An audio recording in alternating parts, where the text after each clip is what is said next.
How does a smart seller fish for a dumb buyer? Let me tell you how. I got called by an entrepreneur to do a quality of earnings on a business she had put on her letter of intent. It was a distribution business. She tells me that the owner of the business is a former Wall Street investment banker, think level 10 out of 10 smart when it comes to finances. He bought it a couple years ago, he's grown it, but he's done what he can do to the business and wants to pass it off to a new owner that can put more vigor and energy into it. So we do the intro call, and on the intro call, something was told to me that so rarely gets told that I almost laughed on the phone. So the seller tells me, hey, look, here's how our financial system is set up. We do revenue in QuickBooks, but we don't do cost. So you can't get gross margin or EBITDA out of QuickBooks. We do all of our personnel and labor and payroll ourselves. It's in a spreadsheet. Then we do all of our sales to customers over in this other spreadsheet that has some portability around the office so other people can use it. And so what you do is you take the revenue minus the labor stuff minus this other expenses, and then you get the profit. Just trust me. Now, a lot of you are like, well, what's the difference between that and QuickBooks?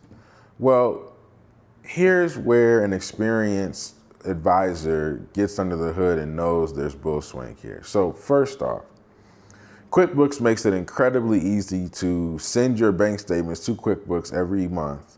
They already know what the categories are based on how they're categorized on the bank bill, and create your financials, income statement, balance sheet, and cash flow without intercession, which means when people start doing stuff outside of QuickBooks, they purposefully chose to do this.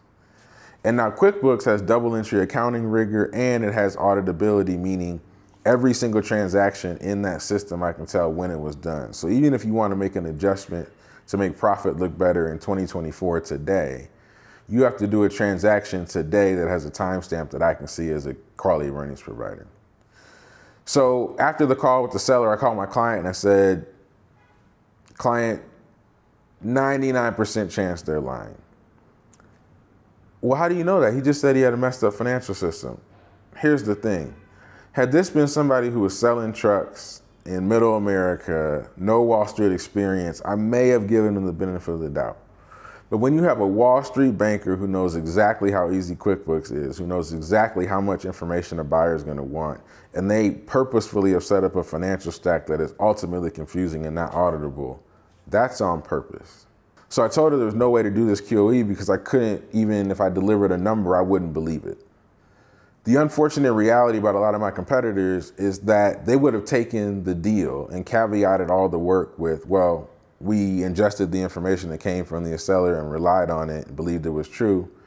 We did not do the audit on this business, so this information is based on the limited scope that we did, which is a QOE provider's way of saying, I don't want to touch this, I think it's messy, but I couldn't do any better. Now, they couldn't do any better, we push harder.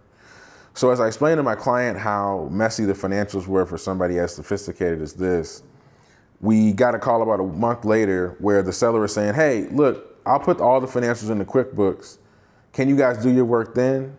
And so my client calls me like, hey, we got the perfect solution. He's going to pay to put his stuff in QuickBooks. And I'm like, nope, won't work. So the rigor of QuickBooks is partially because I can assume over the past 3 years that if somebody's been using QuickBooks, they've been using it for monthly, quarterly, and annual analysis to make decisions in the business and to know where cash is going in and out. It's auditable, I can see it. For instance, if somebody wants to add $500,000 to January 2025 profit to make EBITDA look crazy stupid in 2025, but they didn't start thinking about it until January and they're going to market in February, I can see all of that in QuickBooks. What happens if somebody posthumously does a whole QuickBooks instance and everything is sort of coded in on one day? This person knows they're selling, they're a wicked smart financial person. What do you think they're going to put in the QuickBooks except a whole lot of profit that ain't there? So I told the client that unfortunately this solution to the problem wouldn't work. Now, fortunately, she walked away from that. These are the kind of things where a beginner or lackadaisical advisor will take in and ingest these kind of lies that sellers give to try to get over on you.